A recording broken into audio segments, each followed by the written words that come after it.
if you want to collab, how do you want this project to be received? Once you understand the intention or the purpose of this work, in some way can help you to see whether the deliverable really matches the description of that or not. Welcome to Style as Identity, a podcast by the Majority Group. Join us as we get to know the designers and founders who are shifting our understanding of the style status quo. We're your hosts. I'm Lola Catero. And I'm Frankie Ikwuazom. Join us each episode as we learn from brands that are an extension of their values, identity, and aesthetic, and are super open about sharing the less talked about aspects of what they do. We're so glad you're here.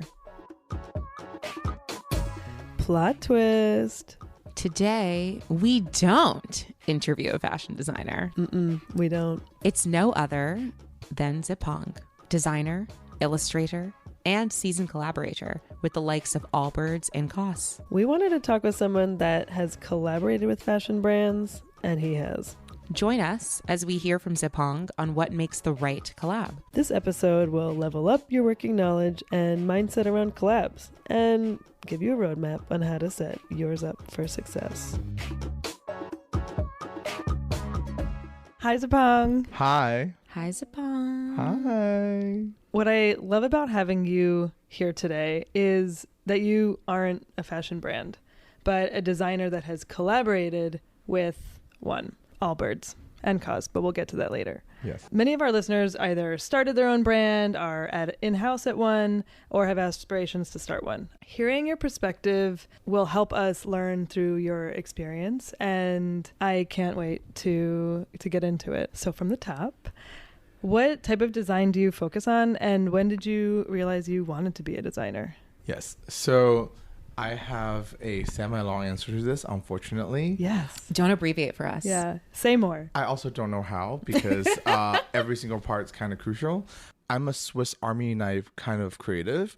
I went to school for design, but then I picked up illustration, animation, 3D along the way. So I can make a lot of things.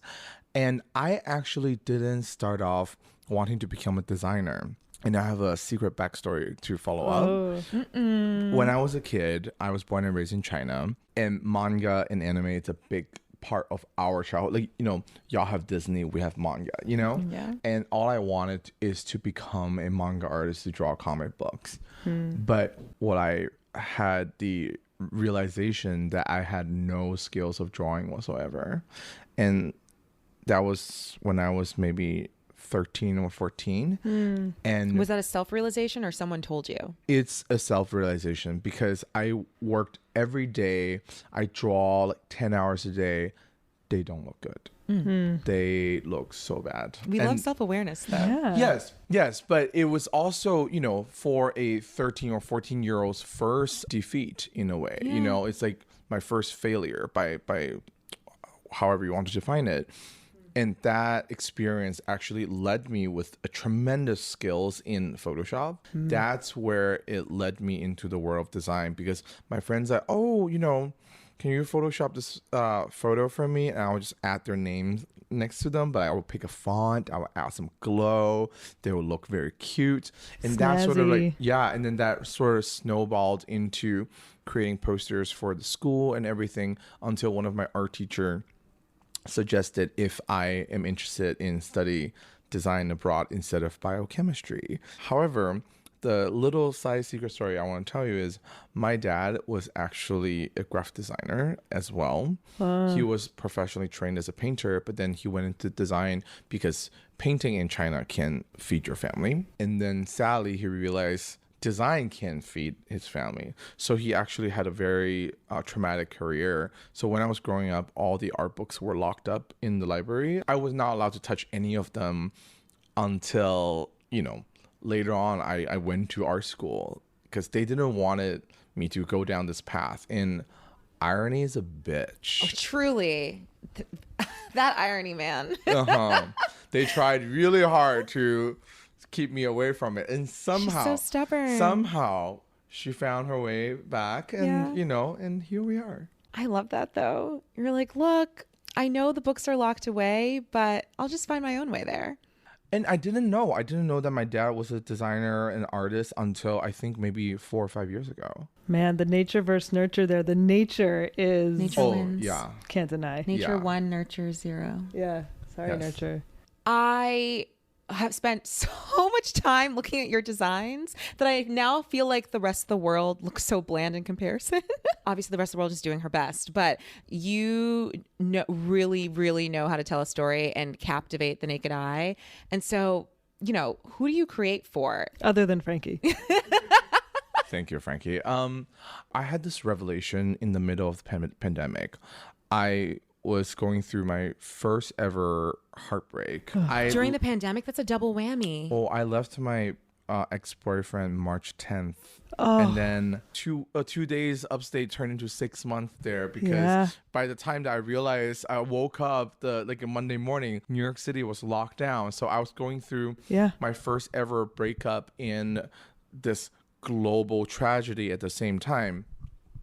And at that moment, I had a decision to make because what do I want to make and what's the point of it all? Because when the world is on fire and then everyone were dropping dead, creating graphic design seems very, very non-important.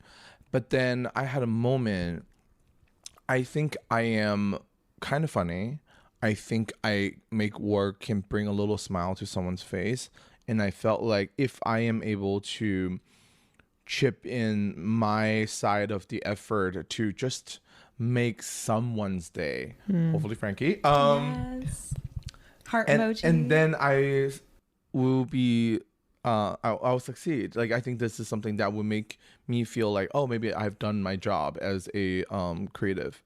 You've said, I want to bring sunshine into people's lives through my work, and adding the sunshine, especially during the past few years, can be very rewarding, of course, but it's exhausting. So how do you refill your cup in a way that sustains?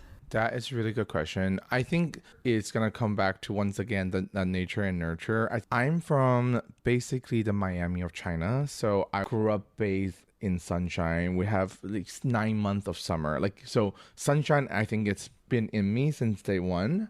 And then when I moved to New York City, which is not always sunny and blue She's sky moody. She's moody. Well, I felt that she has multitude. And then not all multitudes are palatable for someone who recently moved there. And for me, I felt like, oh, maybe there is a way for me to bring my sunshine from back home to here so I can still feel like I'm close to home in strange ways. Yeah. And then I would say in the pandemic, I did a lot of therapy, a lot of meditation, a lot of self-care, cooked a lot. That was another way of me to cope. And then honestly, creating work too. Like for me, I felt like in strange ways, my work has been my therapist to help me through some of the dark times because I get to redirect my emotions or my feelings to something and I can find ways to channel it and express them. If you look at a lot of my work, they're very much about what's happening in my life or what's happening from what I've seen and what I've heard, you know? And I felt like all of that combined together, it created this wonderful opportunity for me to create more light for other people. Does work refill, and this is for people who maybe are like, my work used to refill my cup, it doesn't anymore. Is it important for that to be work that is self-guided or something that you choose to do? Is that an important element of it refilling your cup? I think as a creative, I often have to remind myself what got me into where I am in the first place, because it doesn't matter if you're a graphic designer, fashion designer, musician. There is this time and place that you are not getting paid. You're just like, this is what I want to do. I'm interested. I can stay up all night for days and on, not eat, not sleep, just keep doing this thing. And that's sort of where it got all of us here. And unfortunately, in the world of capitalism and adulthood, I think often lots of that drive and that motivation get chipped off. But I think it's still there deep in you somewhere. That's what sort of kept you going through the day, right? But then I felt like if you can find ways to rechannel that energy, that passion from day one, that can really help you to see what you are doing in a better perspective. And hopefully that can help you do more work and be more motivated. Your career is so illuminated with success. And I'd love to know, how many years have you been a professional designer? And now how many of your projects are ones that you're 1,000% bought into and fill your cup versus ones that might be more commercial because she's got to eat? That is a very good question. First of all, I think the concept of a professional is really interesting because I felt like I have been doing work since I was a teenager. But I think if you want to count after graduation, it's been exactly 10 years. And I have the great privilege and honor to get to collaborate with so many amazing clients who have the balls to hire me, because I think it takes courage to hire a creative like me who wears crazy patterns, crazy colors all at once, all the time.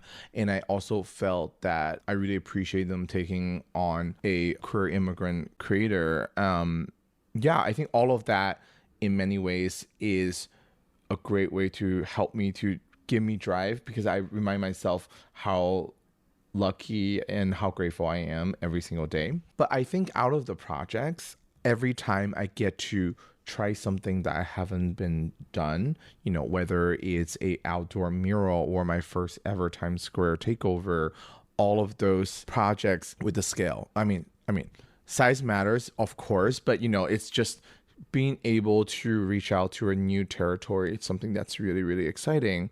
But then follow up to that is I have many opportunities. I get to create work for the various communities that I'm a part of, for the Asian American and Asian community, the immigrant community, the queer community, the Chinese community. I think all of these projects that I get to make, not for the wallet, are usually the one that really made me feel fulfilling. And you've kind of already spoken to it, but we have to know, as big fans, like, what's your creative process? And then how do you know when or if it needs to change, like if it needs a little facelift? I think I am one of those people who have visions. I'm using my hand to air quote right now really hard, because every time I get a brief from a client, most likely I know exactly what I wanted when I got the brief. I'm not one of those people who will dig through, going through all of these things. Usually when I hear the problem, I kind of have a solution, which I'm very lucky. I'm going to knock on wood here. Yes, we should all do that. Idea, keep on bringing to me. Do not leave me ever again. But then... Don't move on to the next caller. But then more importantly, I think, is to understand what you're creating. Because when the client comes to you, usually there is a need, and then you're doing your best to either solve that problem or help them facilitate whatever the needs that they have. Do you feel like you have, most of the time clients have a good idea of what they want? Because I find... No. Yes. Okay. That's kind of what I'm getting at. So what's your process for like kind of coaxing that out? Or is it more that you're just like really good at getting to the gut, things that they're not saying?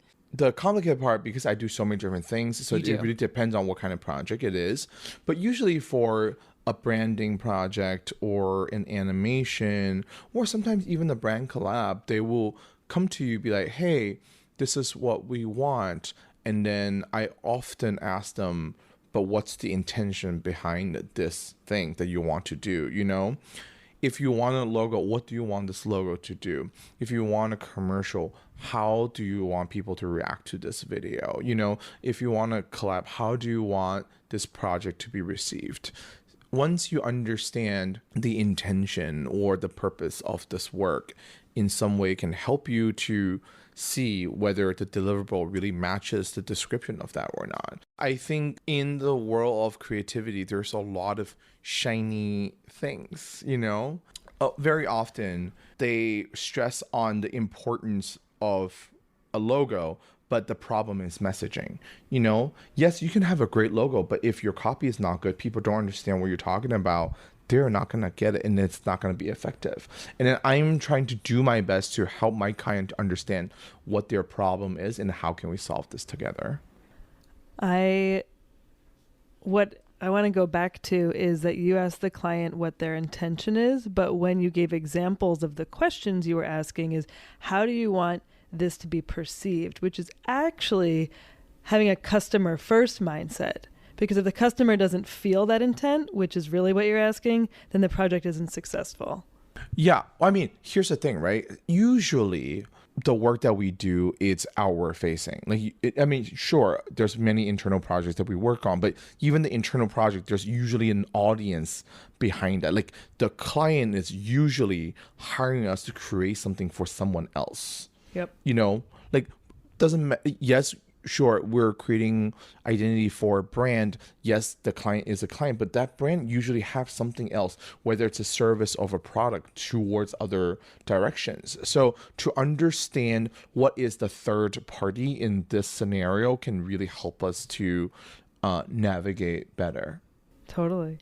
So going into collaborations a little bit more, you mentioned that you're a little bit funny. Yes, we agree. And, you're funny, you have a strong voice, you have meaningful messages, you care about the intention behind work.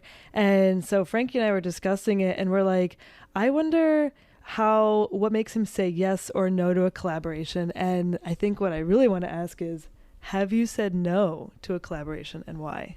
I have many times. For me, I felt like I had the great pleasure to work on many, many Pride collabs. And I feel like for a lot of career creatives, your month of May is this crazy rain season that people just email you all the time on a potential project. But for me, I felt like if you're the type of organization that reach out to people, within a month prior to Pride, you are not a genuine ally. And I've gotten emails at May 24th. It's like a week before Pride. I'm sorry, I'm busy. Yeah, you need to set those reminders way earlier. It should not be the afterthought. If it's an afterthought, don't do it.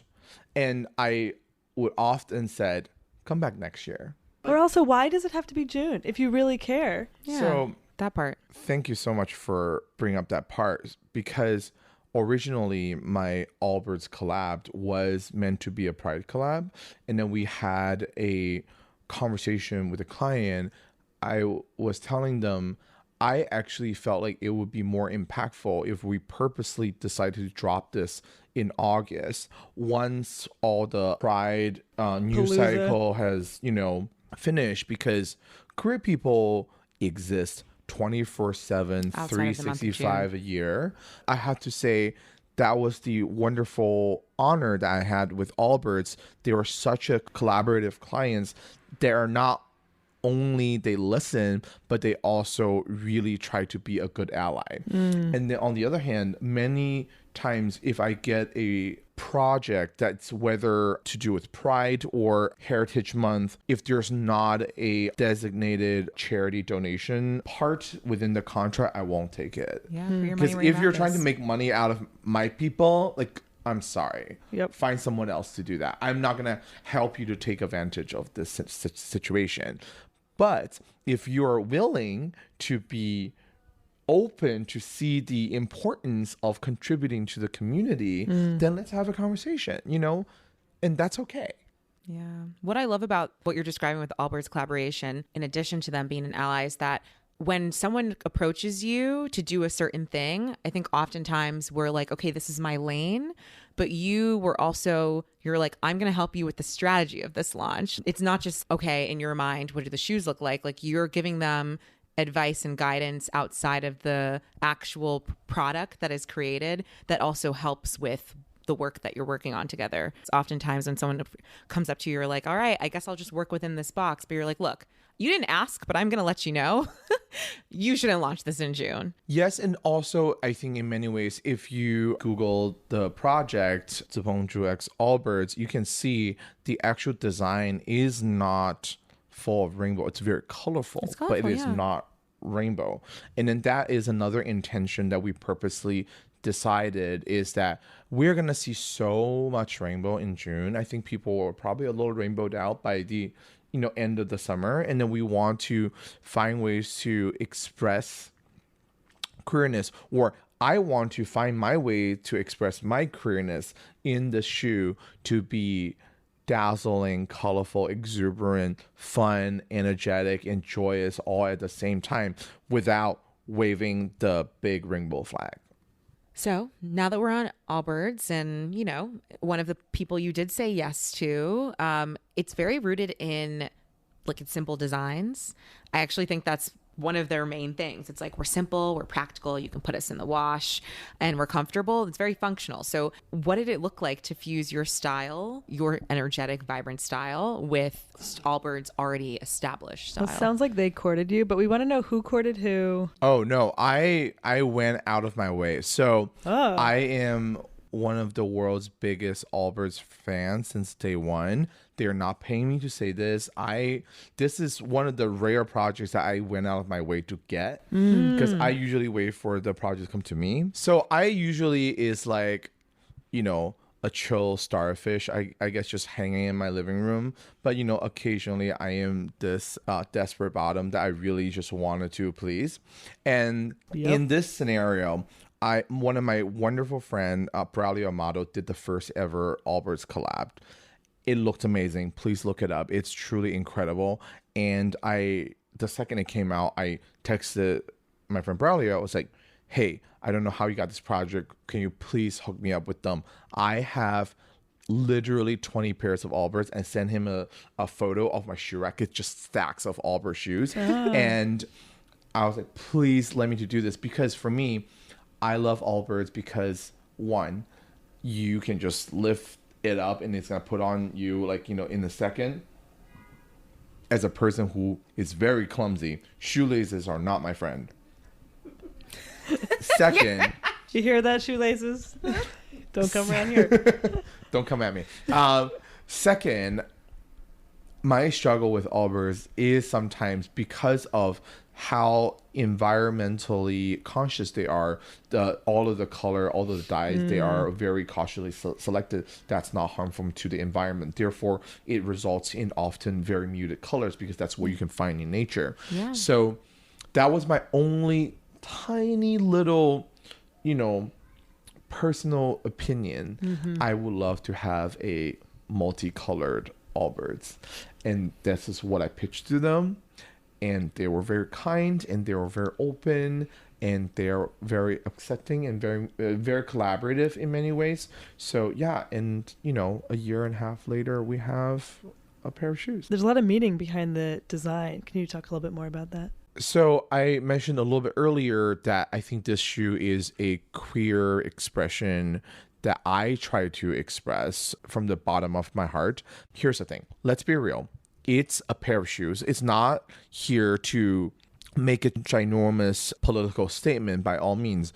All I'm trying to do is to make the people who put them on feel joyous. Not only because it feels comfortable, but also because it's colorful. It has very intricate details in every single element of the shoe to really shows the care and the love that we put into this, in making the shoe.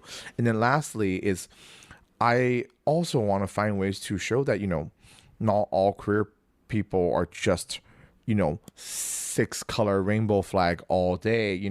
We can like color and not in that specific sequence, and then still be dazzling and fabulous at the same time. Multitudes, like you said earlier. Layers, baby. Honey. Yeah. Layers. And we're looking at the shoe. What are those intricate details? Tell us more.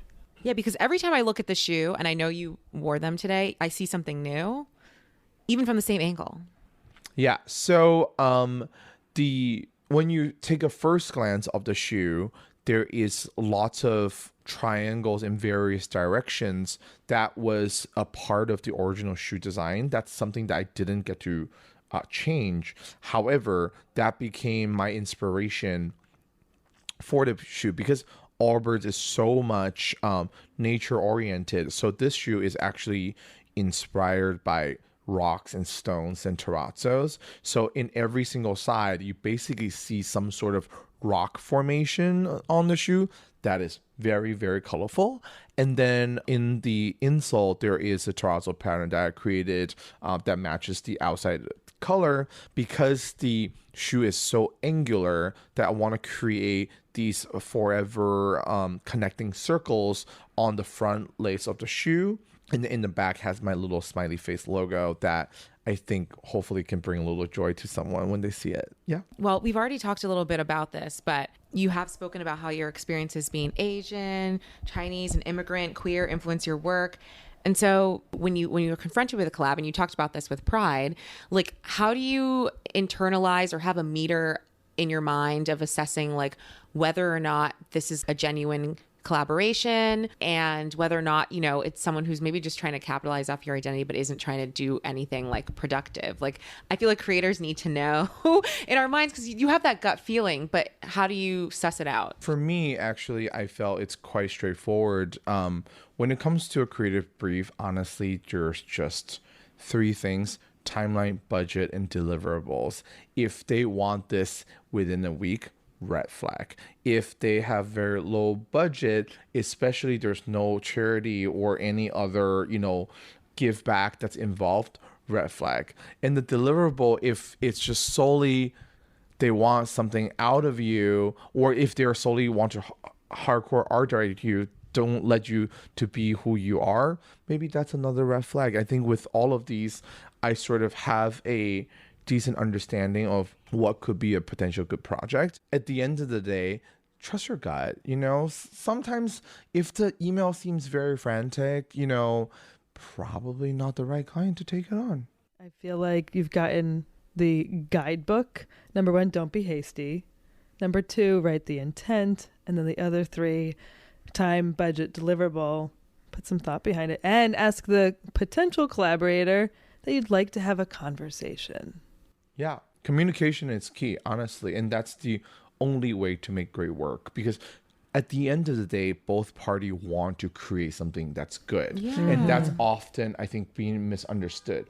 Your client is never your enemy, or your creator is never your tool. You know, like it's you're both making this baby together, and then you both need to participate. And then that's the only way to create something that's good out of it. Yeah. And I think a lot of the perception is put on the creator of just like, don't sell your soul, don't be a sellout, don't have to choose between a check and doing something meaningful. But it's like, I like what you said, Lola, of just like having it start with the brands, of just like follow these best practices so that you're coming to people with these good opportunities.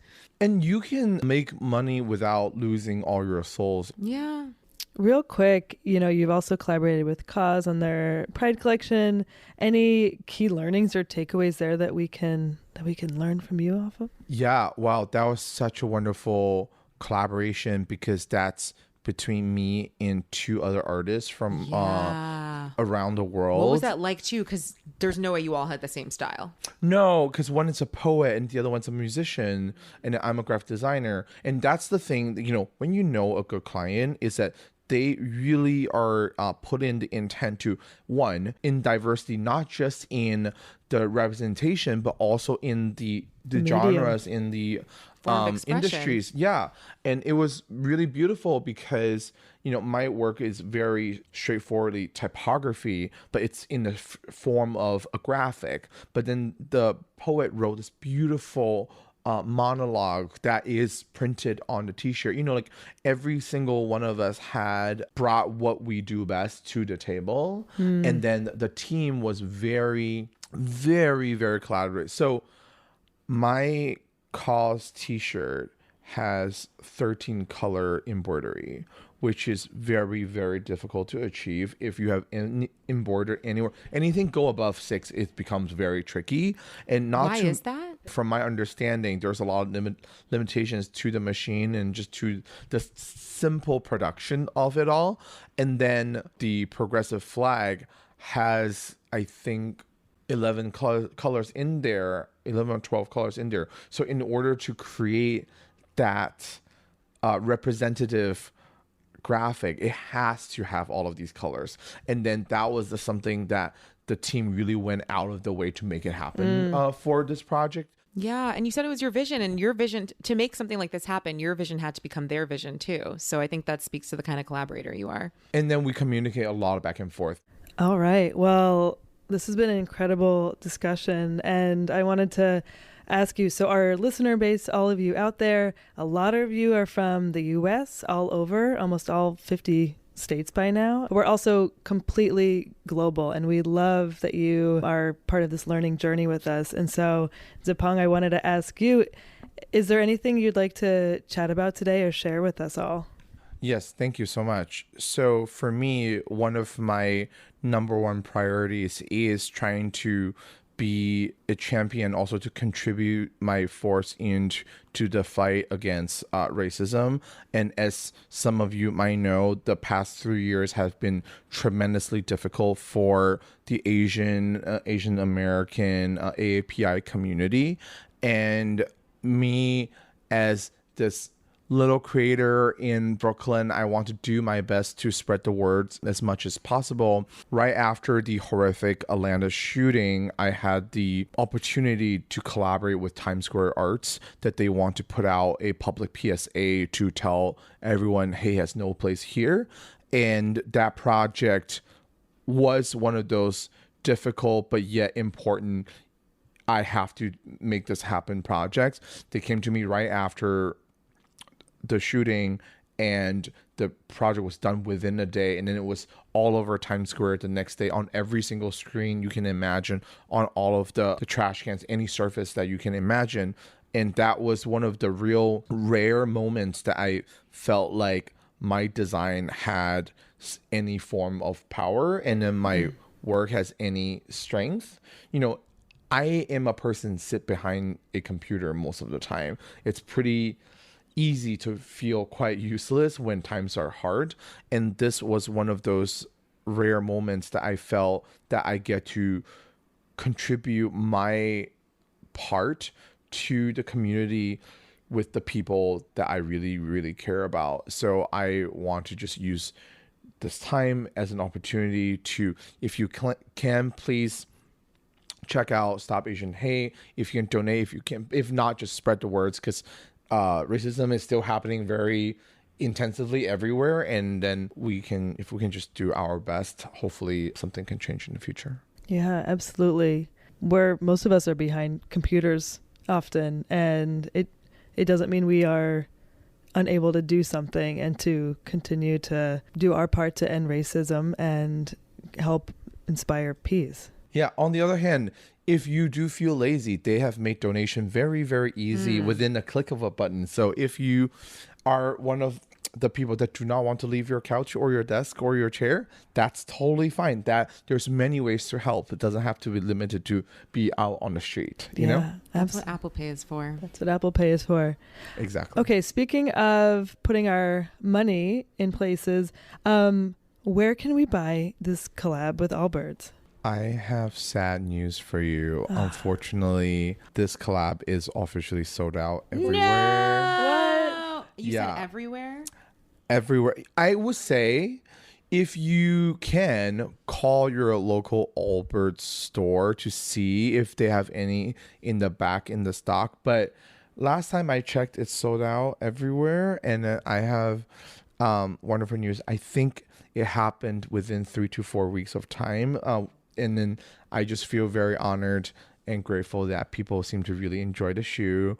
And also thanks to my friends and family who really put in the work as well. But regardless, I am just really happy to see something that I make had really positive response, and then people want them and like to wear them. Cool. Okay, well, if any of you listeners out there have a men's size 8, DM me. I'll take them off of your hands. I love this conversation. I'm so happy we're in the West Village getting cozy with you today. Thank you, Zipeng. Cozy and colorful, obviously. Yes. Obviously. Yes. CNC. Extremely stylish. Yeah, absolutely. Always. Thank you, Comfortable in our Zipeng. skin. Thank you for having me. Oh, Thank you. Thank you. Beyonce.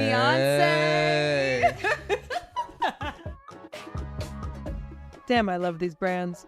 Same. I mean, I love that they're just into getting on a podcast and having a very real conversation about what's enabled their brand to survive. I love it. Okay, let's keep learning together. And all you out there, if it's in your journey to make a purchase today, check out some of the brands we've been talking to. And if it's in your journey to show us some love, hit that subscribe button. See you next time. Bye.